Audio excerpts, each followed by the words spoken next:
শান্তিপুরের রাসের সঙ্গে ওতপ্রোতভাবে জড়িয়ে রয়েছে অষ্টকালী ভবন। তবে নামে অষ্টকালী ভবন হলেও এখানে প্রায় বৃন্দাবনের মতো পরিস্থিতি দেখা যায় ভাঙা রাস উপলক্ষে। এই মন্দিরের সমস্ত কিছুই দেখা যায় শ্রীকৃষ্ণ সম্পর্কিত বিষয়। মন্দির কর্তৃপক্ষ থেকে জানা যায় 1985 সাল নাগাদ এই মন্দিরের যিনি প্রতিষ্ঠাতা স্বর্গীয় অরবিন্দ কুণ্ডু, তার হাত ধরে এই মন্দির এবং এই উৎসবের প্রতিষ্ঠা লাভ করেছিল। কোনো এক রাত্রে তিনি স্বপ্ন দেখেন, সেই স্বপ্নেই তাকে নির্দেশ দেওয়া হয়েছিল কালী পুজো করতে হবে একসঙ্গে 8টি, আর এই কালী পুজো হবে একই ক্ষণে একই সঙ্গে সম্পন্ন করতে হবে।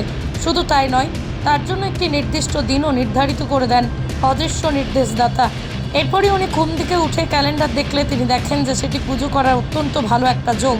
স্বপ্নাদেশ পেয়ে রীতিমতো ভয় পেয়ে যান তিনি, চিন্তায় পড়ে যান একসঙ্গে 8টি কালী কী করে তিনি পুজো করবেন।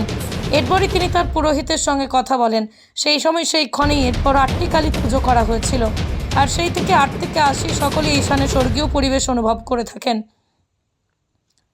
যে চাকে অধিষ্ঠান করে শ্রীকৃষ্ণের বিভিন্ন রূপ, সাথে গোপিনী যুবক যুবতীদের মধ্যে ধর্মীয় আবেগ ছাড়াও সেলফি তোলার আদর্শ জায়গা এটি। এক কথায় বলতে গেলে দর্শনার্থীদের কাছে শান্তিপুরের এই দ্বিতীয় বৃন্দাবনে উপস্থিত হলে তবেই পূর্ণতা পায় রাসের রস আস্বাদন। পৃথিবীর 3 ভাগ জল 1 ভাগ স্থল, তাই পানীয় জলের অভাব নেই। কিন্তু বিশুদ্ধ পানীয় জল একটাই, বৃষ্টি অ্যাকোয়া। প্রতি ফোঁটায় আনে তৃপ্তি, মেটায় তেষ্টা। বৃষ্টি অ্যাকোয়া, বিশুদ্ধ পানীয় জল।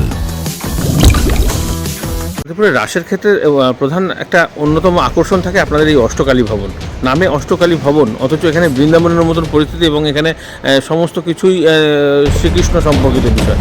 এটা কী কারণে আর কি বা কবে স্থাপিত হয়েছিল একটু বিস্তারিত যদি বলেন। অষ্টকালী ভবনের কথা বলতে গেলে একটু আমাদের পুরনো কথা বলতে হয়। সালটা 1985, মানে প্রায় 39 বছর হয়ে গেল। সেই 39 বছর আগের একটা ঘটনা বলতেই হয়। মূলত আমাদের এই বাড়ির বা আমাদের এই পূজার যে প্রতিষ্ঠিতা আমার স্বর্গীয় পিতা অরবিন্দ কুণ্ডু, তিনি এই পূজা করেছিলেন বা এই মন্দির বলুন, এই রাস উৎসব বলুন, সমস্ত তারই প্রতিষ্ঠা। আমরা শুধু চেষ্টা করি সেটাকে ধরে রাখার। 1985 সালের যে ঘটনাটা বলবো, সেটা মূলত আমরা বাবার কাছ থেকেই শুনেছি, কারণ সেই সময় আমারও বয়স খুবই কম। পরবর্তীক্ষেত্রে আমি বাবার মুখ থেকে যেটুকুনি আমরা শুনেছি, সেই সময় বাবা কোনো রাত্রে একটি স্বপ্ন পান, এবং সেই স্বপ্নটা এরকম ছিল যে তাকে নির্দেশ দেওয়া হয়েছিল যে কালী পুজো করতে হবে, এবং সেটা একসঙ্গে 8টি কালী পূজা একই ক্ষণে মানে একই সঙ্গে সম্পন্ন করতে হবে, এরকম একটা উনি আদেশ পান। এবং শুধু তাই নয়, তার জন্য একটা নির্দিষ্ট দিনের কথাও উনি দেখেন। এবং তাড়াতাড়ি উনি যখন ঘুম থেকে ওঠেন আর কি, উঠে তারপরে ক্যালেন্ডার দেখেন, এবং সেই যে ডেটটা ছিল, সেই ডেটটাও একটা মানে ভীষণ একটা পূজার একটা ভালো যোগ, একটা ভালো ক্ষণই উনি দেখলেন। এবং রীতিমতো একটু ভয় পেয়েছিলেন, এরকম ধরনের একটা 8টা কালী একসঙ্গে সেটা কিভাবে সম্ভব। এবং পরবর্তীতে উনি আমাদের যে পুরোহিত ছিলেন সেই সময়, তাদের সঙ্গে আলোচনা করেন, এবং তারাই বলেন যে না, এটা তাহলে করতে হবে, যেহেতু উনি দেখেছেন বিষয়টা একসঙ্গে এরকম। এবং যথারীতি সেই স্বপ্নাদেশেই 8টা কালী একসঙ্গে পুজো হয়েছিল একই ক্ষণে। এবং সেই সময় একটা অদ্ভুত ঘটনা ঘটে, যেটা আমরা বাবার কাছ থেকে শুনেছি। যে আমরা শুনেছি যে এই পুজোর সময় ভর ওঠা, এরকম একটা আমরা শান্তিপুরের বিভিন্ন জায়গাতেও শুনেছি, এর আগেও শুনেছি। তো সেই মুহূর্তে ওরকম একটা ভরও ওই পুজোর শেষে এরকম একজন মহিলা এরকম এসেছিলেন, এবং যথারীতি উনি ওই পুজোর শেষে ওরকম ছাই মাখছিলেন, এবং বিভিন্নভাবে একটা যেরকম ভর হলে আমরা দেখি আর কি, সেই বিভিন্ন মহিলারা তাকে ঘিরে ধরেছিলেন, বিভিন্ন প্রশ্ন উত্তর করছিলেন, সেই উত্তর দিচ্ছিলেন। সেই মুহূর্তে উনি একটা কথা বলেছিলেন, যেটা আমরা সেই মুহূর্তে হয়তো উপলব্ধি করিনি। উনি বলেছিলেন যে আমাদের এই মাটি নাকি খুব পবিত্র মাটি এবং তীর্থস্থানের মতো, এরকম একটাই উনি একটা বলে চলে যান। সেই মুহূর্তে আমরা বিষয়গুলো কেউই বুঝিনি, কিন্তু তার প্রায় 10-12 বছর পরে, অর্থাৎ আমাদের এই মন্দির প্রতিষ্ঠা 1997, মানে প্রায় 12 বছর পরে মন্দির প্রতিষ্ঠা হয়েছিল মূলত দুর্গা উৎসবের জন্য। এবং দুর্গাপুজো এখানে হতো মানে 10 বছর আমাদের এখানে দুর্গোৎসব হয়েছিল। এবং তারপরে 1999 আমাদের এই প্রাণ গোবিন্দের প্রতিষ্ঠা।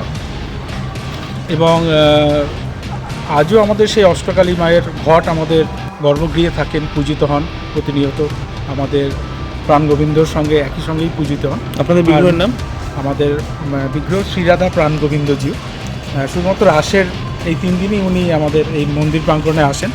এবং যে মিলন উৎসব আর কি, আমরা শান্তিপুরের সমস্ত মানুষ যে অপেক্ষায় থাকি এবং সর্বত আমরা সারা বছর যার জন্য অপেক্ষায় থাকি, সেই মিলন উৎসব রাস উৎসবে আমরা তাকে পাই। সেই রাস উৎসব আমরা সবাই মিলে একসঙ্গে মাতি এবং বহু মানুষ আমাদের আমরা সাধারণ মানুষ, তবু এত হাজার হাজার মানুষ আমাদের এই বাড়িতে পদধূলি দেন। এবং এখন আমাদের মনে হয় সত্যিই আমাদের এটা সেই কথা, সেই আজ থেকে প্রায় 40 বছর আগে যে কথাটা, এটি একটি পুণ্যস্থল হয়ে উঠবে। আমাদের কাছে সত্যি এটা একটা তীর্থস্থান বা পুণ্যস্থান হয়ে উঠেছে আমাদের কাছে। আচ্ছা, আর এই যে বৃন্দাবনের মতন চাপ ফেরা ঘোরানোর বিষয়টা থাকে, বা অন্যান্য আরও বেশ কিছু বাচ্চা থেকে বৃদ্ধ সকলে আনন্দ পান, অনেক রকম বিষয় থাকে, কী কী বিষয় থাকে যদি বলেন? মূলত আমাদের রাস উৎসব, যেটা শ্রীকৃষ্ণের যে রাস উৎসব, যেখানে গোপিনীরা দীর্ঘ তপস্যার পরে শ্রীকৃষ্ণকে পেয়েছিলেন এবং রাসলীলা হয়েছিল আমরা জানি বৃন্দাবনে, যেখানে গোপিনীরা চক্রাকারে শ্রীকৃষ্ণর সঙ্গে যত গোপিনী তত কৃষ্ণ রূপে একসঙ্গে চক্রাকারে ঘুরেছিল। এবং সেই মনোরম সেই স্বর্গীয় পরিবেশ স্বর্গের দেবতারাও উপলব্ধি করেছিলেন, পুষ্পবৃষ্টি করেছিলেন, সেটা আমরা সকলেই জানি। এবং সেই রাস উৎসব মূলত যে মিলনের উৎসব, এবং আমরা সেটাই এখানে করার চেষ্টা করি।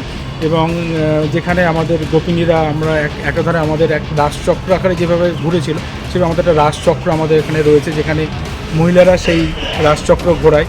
এবং গোপিনীদের যেভাবে বাসনা পূরণ হয়েছিল, তারা শ্রীকৃষ্ণকে পেয়েছিলেন, এখানে অনেক মহিলারাই বা অনেক ভক্তিমতী মায়েরা আছেন, তারা এই রাসচক্রকে ঘোরান। তাদের কামনা বাসনা, তাদের ঈশ্বরের প্রতি কামনা বাসনা তাদের করেন, নিশ্চয়ই তারা সেই কামনা বাসনা নিশ্চয়ই পূরণ হয়।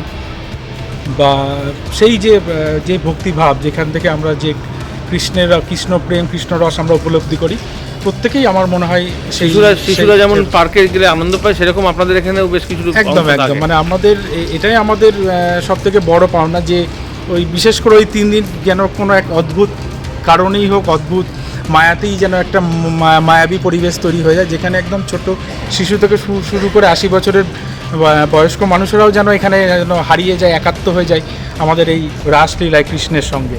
এটাই আমাদের কাছে সবথেকে বড় পাওনা। এবং তাদের যে মুখের ব্যাপ্তি, তাদের যে প্রতিক্রিয়া, এইগুলো আমাদেরকে ভীষণভাবে আনন্দ দেয়। তারা যে বলে এখানে আসলে তাদের মনটা অন্যরকম হয়ে যায়, তারা ভীষণ শান্তি পায়। অনেকে বলেন যে হ্যাঁ সত্যি এখানে আমার মন ভালো হয়ে যায়। প্রতি বছরে যে বিষয়গুলো থাকে, এবারও কি সেটাই রয়েছে না একটু?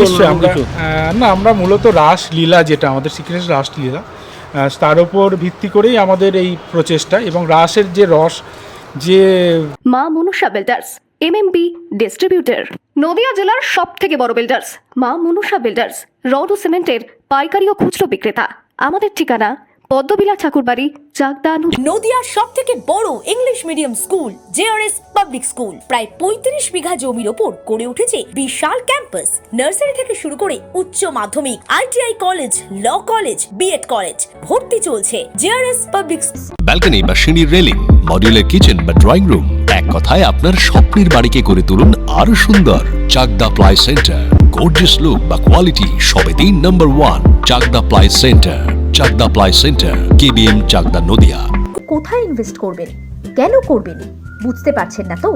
সঠিক গাইডলাইন পেতে আজই আসুন নদিয়ার চাকদাতে নিবেদিতা প্রাইভেট লিমিটেডে।